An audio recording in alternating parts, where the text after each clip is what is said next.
Hello, dear friends. As we all know, the Italians are famous for their pasta dish. At the moment, pasta is present in almost every restaurant, and I will show you how the natives of Italy used to cook this delicious dish.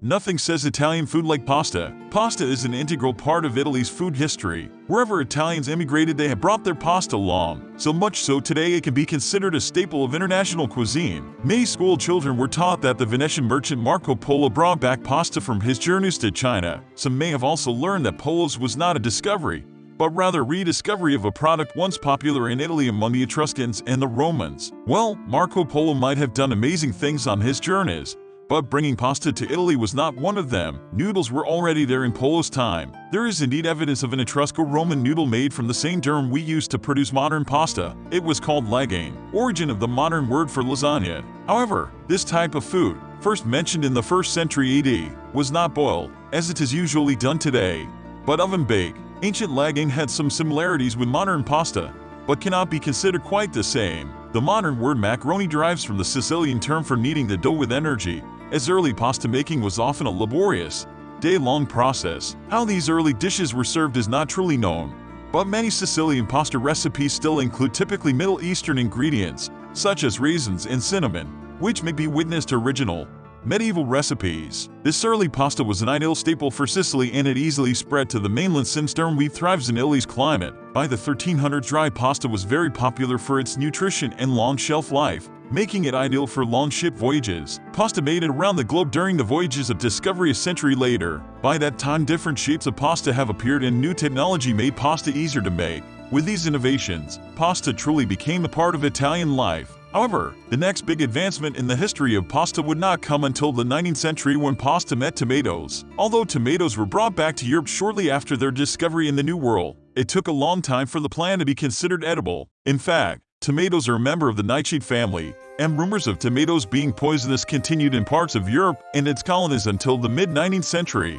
Therefore, it was not until 1839 that the first pasta recipe with tomatoes was documented. However, shortly thereafter, tomatoes took hold, especially in the south of Italy. The rest, of course, is delicious history. As the production of pasta became increasingly industrialized in the mid-18th century, it was still both expensive and labor-intensive. After harvesting the durum wheat to make flour, the fun truly began. In early factories, workers mixed water and flour to form a paste, and then an operator sitting on a wood bar bounced up and down to knead the pasta, a process which took over 2 hours to complete. Only then could the second team of burly men begin to form the paste into what one would recognize as pasta. With the advent of the torchio, operators known as pastai, extruders placed the kneaded dough into a cylinder compressed by a screw and, by using a system of levers and ropes, forced out strands of noodles. After hours of pasta extrusion work, no degree of mechanization could resolve a simple fact. If this pasta was not consumed immediately, it needed to be air-dried in a well-ventilated space. Unfortunately, there was no new invention for drying pasta.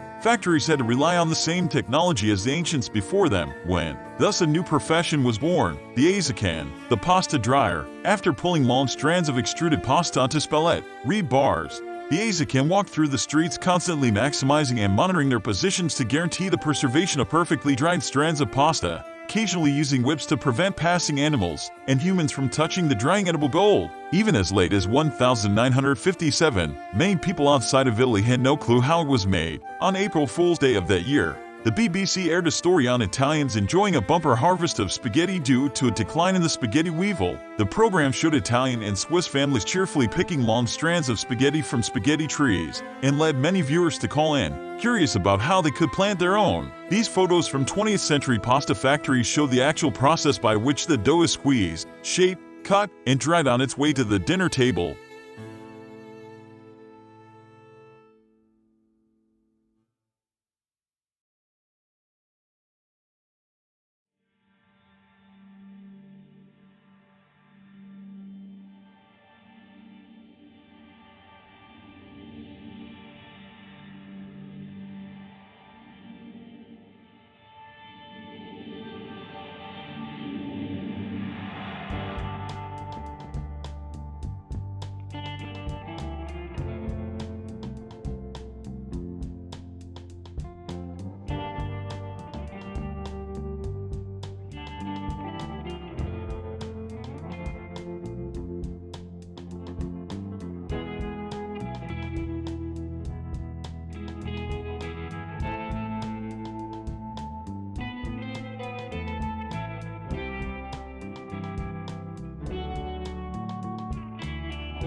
Thank you for watching. Put a like, so that I would continue to look for exclusive photos from different places on our planet. You can look at other interesting videos on my channel.